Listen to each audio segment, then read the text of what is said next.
भारतीय किसान यूनियन के राष्ट्रीय प्रवक्ता राकेश टिकैत सहारनपुर में किसानों की समस्याओं को लेकर मंडलायुक्त से मिले।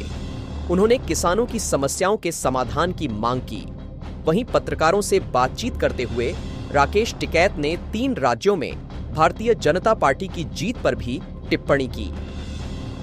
किसानों की भूमि अधिग्रहण, बिजली और गन्ना बकाया भुगतान को लेकर मंडलायुक्त से मुलाकात की।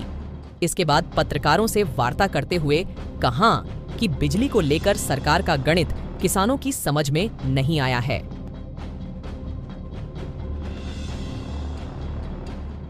कमिश्नर साहब से मिलने आए। कुछ तो यहाँ पे भूमि अधिग्रहण के इशू है, रेलवे के जो चले हुए हैं वो बहुत दिन से पेंडिंग है, तो उसके संबंध में है। बिजली वाले मुद्दे पे बातचीत करेंगे।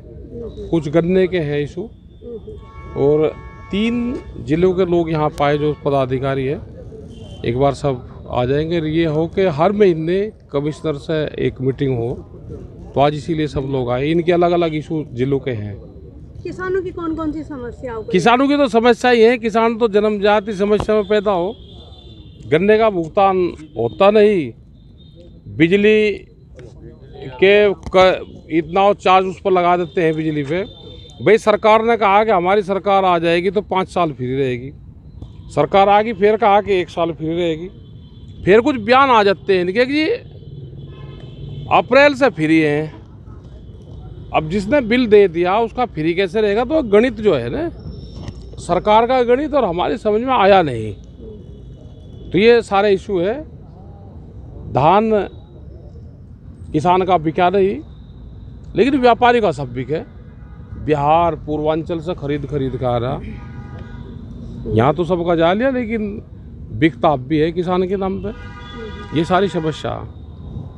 भाजपा की कई राज्यों में प्रचंड जीत हुई है, उसको लेकर। हाँ, तो पहले ही कह दिया था प्रधानमंत्री जी ने, जिस देश में ज्योतिषी बेईमान हो जाएगा तो उस देश का यही तो हाल होगा। इन्हें कैसे पता था हमारी आओगी सरकार? तो मतलब गड़बड़ करी कुछ। और फिर जब चुनाव लड़े वही जब मैदान छोड़कर भागे तो क्या करा जाए? देखो, आंदोलन जैसे छत्तीसगढ़ में चल रहे थे, जैसे पूरे देश में इनके खिलाफ थे, तो छत्तीसगढ़ में कांग्रेस के खिलाफ थे।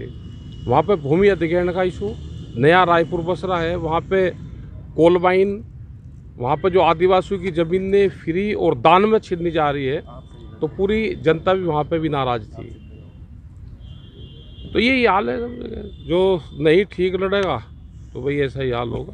आप कह रहे हैं किसानों की तमाम समस्याएं हैं, तो 2024 लोकसभा चुनाव में इसका क्या असर रहेगा? देखो, किसान तो लगा हुआ है अपने आंदोलन पे, अपने सरकारों से बातचीत पे भी, लेकिन समस्याओं का समाधान लग नहीं रहा। ये समाधान करेंगे। ये अब तो बातचीत भी उन्होंने 22 जनवरी 2021 के बाद में कोई भी भारत सरकार से बात नहीं हुई। क्या आपको लगता है ये जो चुनाव है 24 का, उसमें किसानों की नाराजगी भाजपा पर भारी पड़ेगी? अब किसान अगर वोटर बन जाएगा तो भारी पड़ेगी, और किसान अगर हिंदू बना रहा तो भारी पड़ देगी नहीं।